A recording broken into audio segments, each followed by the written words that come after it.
Okay. And now we're going to talk about prone extension. That's the complementary movement posture or posture to the flexion that you saw in the first video.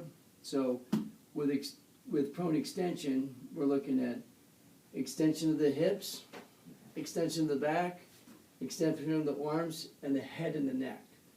And the idea with this, holding this position, is that, again, we have these four head, neck extension, shoulder extension, back extension, and hip extension.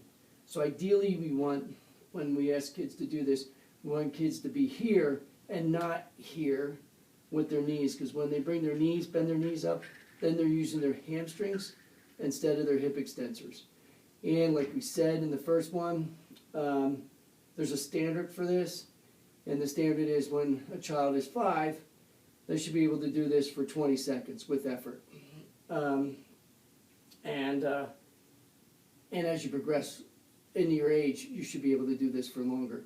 There's quite a few kids that struggle with this, and because we don't get in this position very often unless you're a swimmer. And there's quite a few kids that struggle with either the flexion or extension. Like one's really strong, like I've got kids that can be an extension for 45 seconds, and then you flip them over and they do flexion for only like 8 seconds, and that's a significant imbalance between the neck muscles. So again, we want the extension and we want the flexion to be relatively the same, the numbers around the same, timing wise, seconds wise.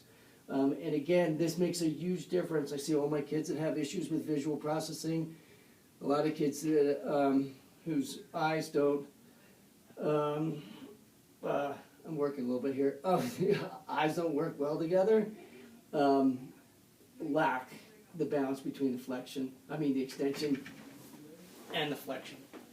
So again, what I usually do is I ask parents in the evening to, when they go to bed, say, okay, Charlie or Mary, we're going to do our OT work, we're going to do our whole body work.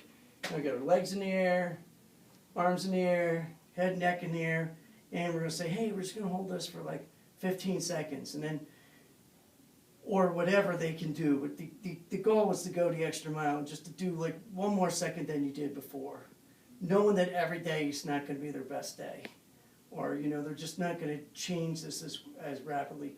And suppose I'm there like 13, 14, 15, and I'm the parent, and I say, good job, Charlie, way to go. Even you go one more, like this, and the child goes like this, and you say, great, Charlie, now I need to roll over, and we're gonna do the super Charlies or Superman. So arms are up, legs are up, head, neck, and we're gonna do this for the same amount of time that we did the supine flexion or the banana, and I usually call this the Superman.